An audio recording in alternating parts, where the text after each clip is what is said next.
I'm going to start off today talking about some of the hot topics going on right now, just giving a little more depth to a couple of them. Not a ton, just a bit, and then we'll get into some of the detailed news. So, first of all, let's talk about the $6 billion fee to the lawyers who won the case against in the chancellery in Maryland, in Delaware. Hi, in Delaware, where the stockholders somehow got some benefit. I'm not sure, because of the lawsuit going the way that it went, and somehow the stockholders got screwed by Elon Musk's benefit package. I don't understand the outcome, still don't. I can't figure it out. But now the lawyers have asked, of course, for 10%. They want 10% of the supposed gain. There's a whole bunch of problems with that. The first among those I might have mentioned before is why is it 10% of the total package? That's assuming that everybody knew for sure he could gain the entire package. So why is that the way that they're deciding what the 10% applies to? Number two is, and here's where I get into my big three. I'm going to claim that this is unethical. Even their decision to ask for the money is unethical, immoral, certainly to the extent that it would be granted, but even to the point that they asked for it. And third, it was deeply stupid. so, so let's take those one at a time. First of all, immoral. What does immoral mean? Outside this, I'm sorry, to start with unethical rather. Unethical is not in accord with the standards of a profession. And you're going to say, well, no, wait, 10% is kind of normal, right? Well, you know what? Let's take the real estate business, for instance. 6% is normal for real estate agents to charge, right? Well, they just got completely blown up on that by a district court decision, which is probably going to go to the Supreme Court. But for years, there's been plenty of real estate agents out there that have, on higher priced homes, have charged 5%, 4.5%, and some who have come in and on those higher priced homes have negotiated down to even lower numbers than those. Given the size alone of the particular so-called savings to the shareholders, the 10% would be unethical, I think, in my opinion, for them to ask for. So it should be a number way less than 10%. And you might want to take into consideration in the trade what would be a normal hourly rate. And then, of course, because they took a risk and didn't charge this particular person any money while they were doing so they invested their time, invested their effort into this project with only a hope of a potential return. Well, obviously, you get a bonus for that. So what do these guys normally make? And then what would be a bonus? What would be a reasonable bonus on top of that? Not some, let's pull it out of the air, 10%. So I think that would have been a much more ethical way for these guys to suggest a number. Number two, immoral, outside society's standards of acceptable and honest behavior. So what they're basically saying is they want to steal $5 billion from the stockholders like you and me. That's what they're basically saying. They're saying we should enrich ourselves in massive ways, massive enrichment, because we took on this case to save you guys, to help you guys. Except that they didn't help us, guys. We didn't want the deal. We don't like the deal. We want the deal back the way it was. And you're enriching yourselves at our loss. Well, that's called theft. And by the way, the theft is not taking place as a result of some clearly, if it was a clear stated situation where always people who took on these kind of suits always get 10% of whatever the number is, and we know clearly what the number is. No, we don't have any of that happening right now. What we have is, they're saying, hey, 10% seems right to me. It's like, I'm sorry, they're trying to enrich themselves at our loss. And that is immoral, don't you think? I mean, it's like stealing. Number three, deeply stupid. I think in their case, I mean, you don't need that kind of money, guys. It's not going to change. Yeah, you think it's going to change your life. You don't need that kind of money. And you're probably not going to get it because it just sounds wrong. It sounds so wrong. I don't think the chancellery judge is going to grant it. I don't think the appeals judge is going to grant it. I think there's a possibility it goes to the Supreme Court because it's so outrageous. Supreme Court, I'm talking about the ultimate Supreme Court. And I think that can happen. I think it can go to the Supreme Court of the United States if the Supreme Court of Delaware were to decide, whichever way they decide. I think it can go up one step further. I'm not 100% sure of that. My law school was a very, very long time ago. Anyway, so I'm going to say that it's deeply stupid because if they'd ask for a reasonable number, I mean, I would say 1% might have been the number. And they'd said, okay, we don't know whether it should be based on 50 billion in savings or 60 billion in savings or 30 billion or 20 billion. But let's take the middle number. Let's take 30 billion and 1% of that. And what we'd like really is $30 million for our time and effort. I think nobody would have batted an eye. They would have thought, hey, these guys, they're reasonable guys. They're smart, 60 million, 100 million, probably 97 million. Probably would have been a really good number. Anyway, I think it's just deeply stupid. All right, this is Randy Kirk. If that made any sense to you, let me know in the comments below. And if it made any sense to you and you liked it and thought it was fun, hit the like button, hit subscribe, of course, and then notify, because tomorrow morning, you know what I'm going to do? I'm going to answer your comments and answer your questions. So hurry up and get your comments and questions down below. Even hit pause and put them in right now, because the rest of this afternoon, I'm going to get that done. And I'll do that later tonight, and it'll be out first thing in the morning. So if you'd like to if you have some questions, could even be personal questions like, do you prefer cats or dogs? Where did you grow up, or why did you grow up? Anyway, anything you want to know, or anything in the full range of things that we talk about on the channel, anything you want, doesn't mean I'll answer it. It means that I'm suggesting you put it down. We'll see where we go from there. All right. And then, of course, Patreon, please. I had one today. Thank you very much for that Patreon, for that one Patreon membership today. I could use a bunch more. We are nowhere near the number that would make sense in terms of where the channel is right now in paying me. It's not great. Okay. And then buy some Cybertruck bottle openers. That'd be great too. Don't forget to tell me whether it's stainless or whether you want the camo. All right. Number two, I think a lot of retail investors have left Tesla for now. That's bad news. Okay. Why do I think that? Well, for one thing, NVIDIA is now the #1 place that people go for day trading, not Tesla. Okay, so Tesla for a long time, I did the day trading. I think I've told you the story before. I did very well as a day trader. Man, it's tough on the heart. Anyway, but I think that's evidence that retail investors have been, moving away. Now, remember, everything happens in the margins. And so you yourself, think about yourself. Have you thought about potentially taking, or maybe you've done it, taking some of what you're doing out of Tesla and putting it into an NVIDIA, putting it into a Microsoft, putting it into some of these other Grog, some of these others that are really doing well, and like, okay, I think I want to ride these ponies for a while because the Tesla pony seems to be stuck in neutral.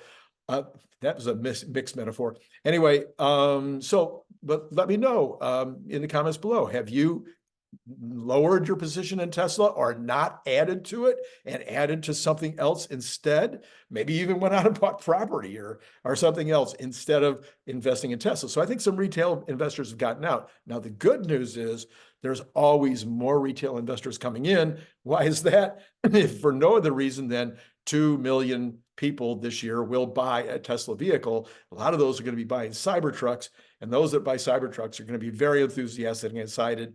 And lots of Cybertrucks are going to be seen. And, I don't know if you're like this or, like I look at what I see out there and what's exciting to me. And sometimes that is what causes me. It's highly recommended, by the way, by the experts, whoever they are, that's how you make some decisions about stocks that you want to invest in. You see it in the real world. You make a decision that looks like something that's going to pop. You go back, you do your research, check out who's running the company, and then that might be, a way to go. So that's not investment advice. I guess it kind of is. Anyway, so yes, retail investors are leaving, but more retail investors are coming in right now. On balance, it looks like maybe we're starting to see that's going to put some buoyancy under the stock. All right, next, number 3, Elon versus Sam. Yeah, so everybody wants to know, well, whole bunch, so many people talking about this The lawyers are being asked, what do they think about the chances that Elon's going to win this suit? I would say, again, not legal advice, not, blah, blah, blah. I've got, law degree. Key here is that what took place was that Elon and Sam had a verbal understanding. Elon is asking for that verbal understanding to be upheld. Now, any agreement, you want the words are always going to be first. Okay, it's always going to be, what are the words? And in this case, they have articles of incorporation, which are at least as strong as contracts and maybe even stronger than contract. And Elon should have read those articles of incorporation. He should have said, no, this is not strong enough. No, I don't ever want. I want everything to be open source. Or here's the minor exceptions of where things could be not open source. But that's not how it worked. The words are very like, yeah, we'll try to do open source when we can. Those are not exact, but that's the general sense. Now, courts can look past words and look to intent, and those things could be in emails, in conversations. That's what you do all of the research into what took place really and what was really on Elon's mind, what was really on Sam's mind. Did they have an agreement that was different from what is in those articles of incorporation? Was that agreement that there would be virtually everything open source except in very minor exceptions? Can Elon prove that as a result of like I said, emails and correspondence and other people that knew of the circumstances, etc. Anyway, seems thin. Seems like a really hard go for Elon on this one. Does he have a better chance on the other part of it with regard to the corporation turning into a big moneymaker? Yeah, that one might. That's a much more convoluted one to get into, so I'm not going to take the time now. But yeah, I'd say there's a slightly. I'd say most of it, not so great. All right. Sawyer Merritt says, starting March 1, 2024, all customers who take delivery of a new Tesla by March of this year, by the end of March, and trade in their existing vehicle, they have to do both. So you trade it in and you get a new car, you'll get 5,000 free supercharging miles. That's a good deal. And those supercharging miles will expire after 2 years if you don't use them. All right. He also says, another one from Sawyer this afternoon, Danny Duncan, who I've never heard of before this. I read it earlier today. Danny Duncan's a big deal. He has 7.5 million YouTube subscribers. He's getting like 3 million people watching some of his YouTubes. And he has taken delivery on a Cybertruck. Now, I would recommend that you go and take a look at this video he just put up where he talks about getting his Cybertruck. You got to love locker room talk if you want to watch this guy. So if you do, or if you don't mind, I watched it, and believe me, I'm not somebody who loves listening to locker room talk, but I mean, it's really gross. It's really disgusting. It's really sad. It's just so unnecessary. He's got a great personality. He's obviously smart, and he'd maybe have even more views if he didn't. Anyway, I'm not going to moralize here. I'm just saying, I want to let you know before I sent you over there. Anyway, he put Longhorns, from Longhorn Bull, put those on top of the hood of his new Cybertruck. So that's kind of fun. And then he did some great off-roading in the car. Some of the best, I think, probably the best off-roading videos I've seen so far about it. So anyway, you might want to go over and take a look at that one. And then from Twisted Sifter, as long as we're talking about, locker room talk, we have this website called Twisted Sifter. Anyway, and it says, hey, hold on to your hats. Hide your power cords, folks, because the Pacific Northwest is about to become the birthplace of a robotic uprising. Agility Robotics, we've been talking about Agility Robotics for a while now. The brainchild of CEO Damien Shelton is gearing up to unleash a tidal wave of humanoid robots from its soon-to-be-open RoboFab factory. And then, so in a chat that leaves us both intrigued and slightly terrified, Shelton spilled the metallic beans to Axios, revealing plans to churn out a whopping 10,000 robots at peak production. Now, that's way in excess of what he had talked about earlier. I don't remember the exact numbers, but this is a much bigger numbers. So when is he going to start doing this? I don't know. we're definitely seeing a lot of robot talk right now from at least 19 different companies and a bunch in China that we don't know about. And a lot of these robots have some capability. All right.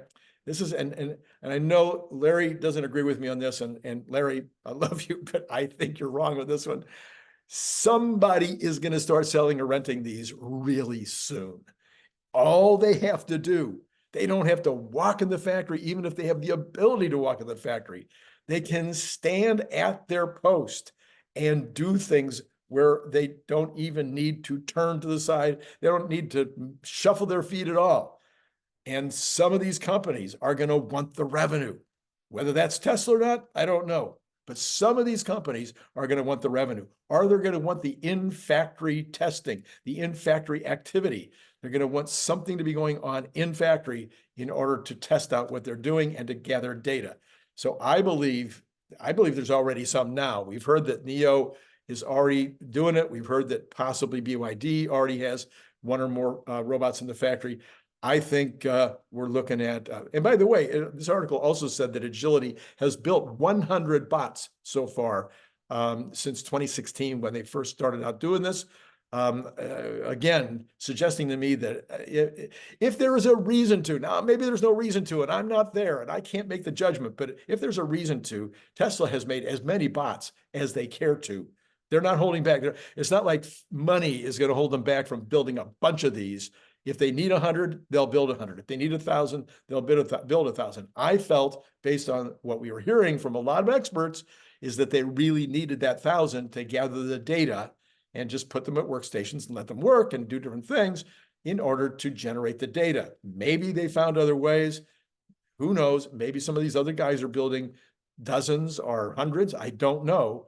We just don't have that information. All right, next on the list here, we've got Fast Company reporting. Now we're getting into a variation of the bot situation, because we got to be paying attention to this AI for all kinds of reasons, including Tesla.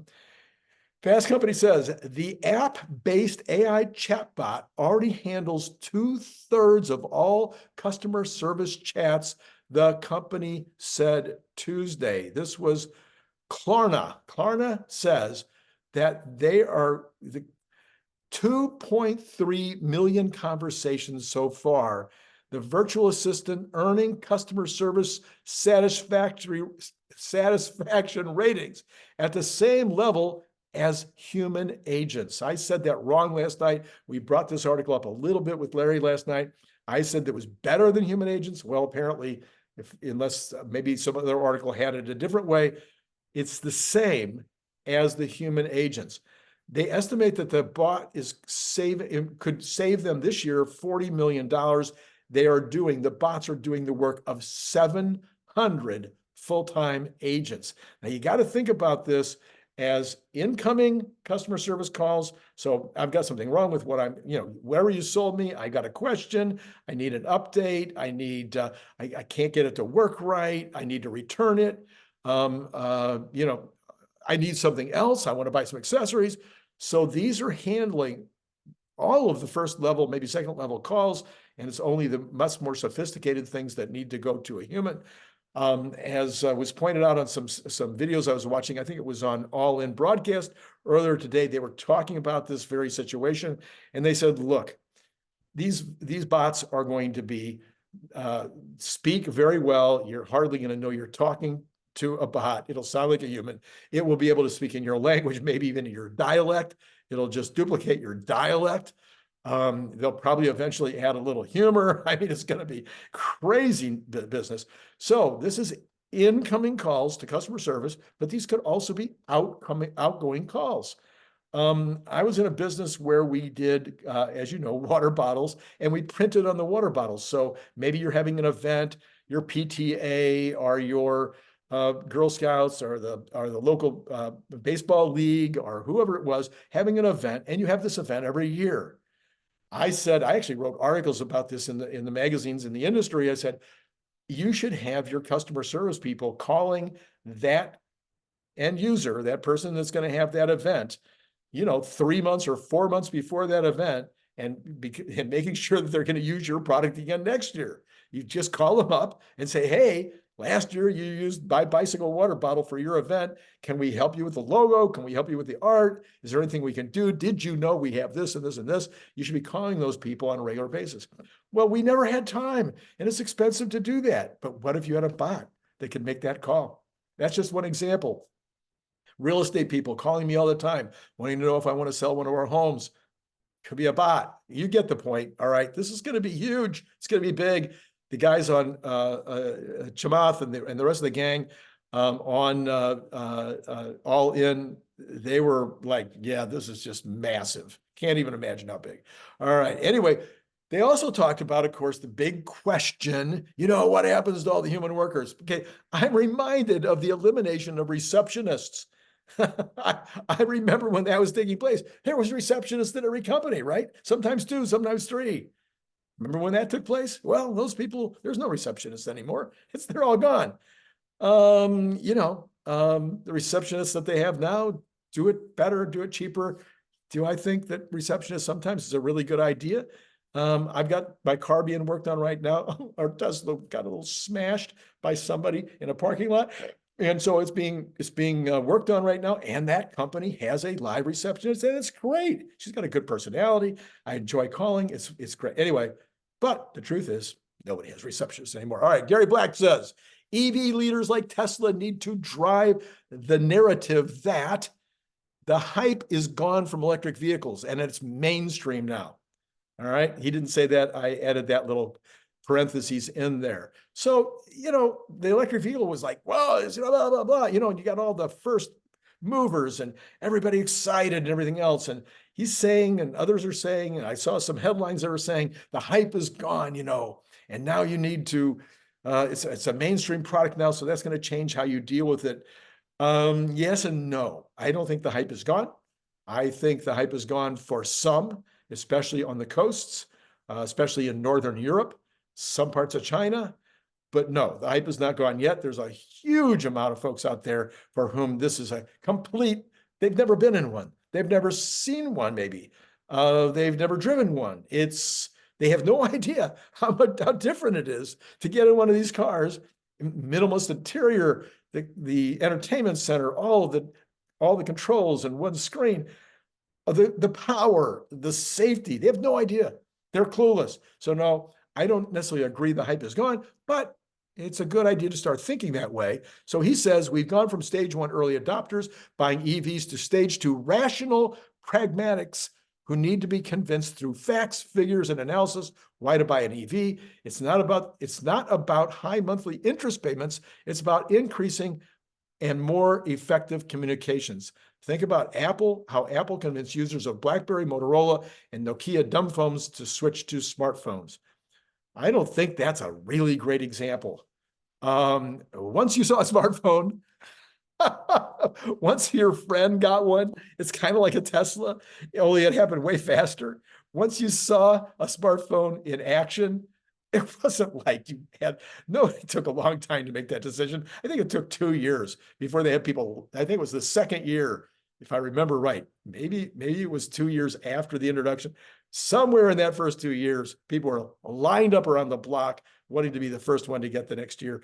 No, I don't agree with the analysis in terms of how Apple did it, but I do agree with the general analysis that that's how we need to start thinking now. That is the directionality. And whether or not he's right about the top line, he's right about the bottom line, which is the content, the information is not out there and it needs to get out there. And I think Tesla's doing that. So I'm just glad to see that they're taking that advice. All right. Trueflation. Another huge dip to 1.6% today. That is a record low for Trueflation after all the changes that they've made. They were down around 1.3. If you follow the channel, you might remember they were down about 1.3, but then they jammed it up about half a percent. And so this 1.6 now is the after those changes. This is the low it's been.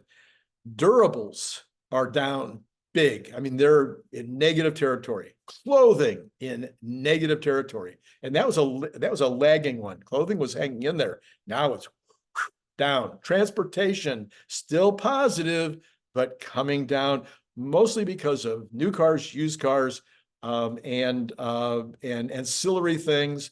But gasoline, although gasoline is popping back up a little bit now, but still overall down. Auto insurance, of course, is hurting that category, but transportation overall heading down. Other lodging, as I mentioned yesterday, if you watch the show, other lodging, recreation and culture down, big time down.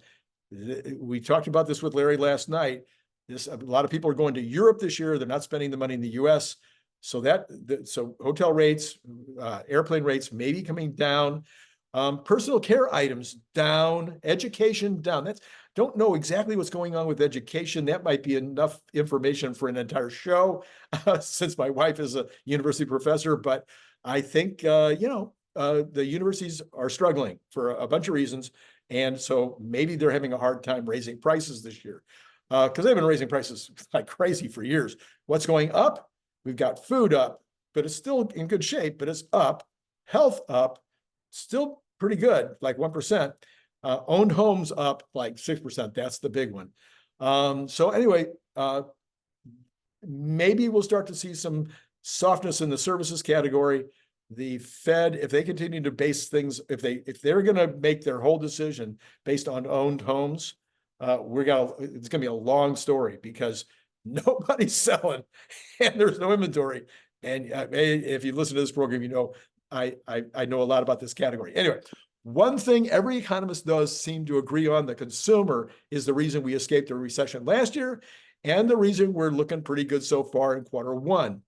It has nothing to do with corporate spending, that's for sure. And last year the government helped a lot, but the government's not going to come to the rescue this year. It's all on the consumer. So what if the consumer is going to take a breather? We're already seeing this. It would appear in durables, right? Recreation, travel, education, et cetera, et cetera. The consumer confidence numbers are looking pretty weak. We saw that last week, a bunch of different consumer confidence numbers out, not good. So I think this is a place that we should pay special attention to. And this week we have a particular earnings call coming, which is Costco. Costco, unlike Home Depot or Macy's or some of the others that we've talked about recently that sell only durables or only sell expensive items or tend to be expensive, Costco have a across the board customer clientele, slightly upscale possibly, and their product offering is extremely broad. So I think we'll get an interesting look at Costco, see how their same store sales are doing, and what they're suggesting in terms of how they see the rest of the year. They had earlier said that they were seeing deflation. So interesting if they say something in the call about whether they're still seeing deflation overall going forward. Okay, earlier today, I did a video where I looked at the 2026 earnings for Tesla, earnings per share. I did a detailed breakout, price target for 2025, 2026. It was all based around the polling that I did. So, super conservative, way more conservative than I am, maybe accurate for a change. I don't know, but you might want to go take a look at it if you haven't already looked. I ended up at about $9 a share for 2026, and maybe a price target of, pretty good price target. Maybe you want to go take a look. Anyway, I'll put the card right up here as always. And hey, listen, hit the like, subscribe, and notify button. Join Patreon, do all those good things. And I'll see you tomorrow morning. It's been great talking to you. Don't forget to put down below your question, whatever the question is. Go do that now if you haven't already done it. Do you want to know if my blue eyes are contact lenses, or they're really brown or green or gray, or that? Let me know. What do you want to know? It's been great talking to you.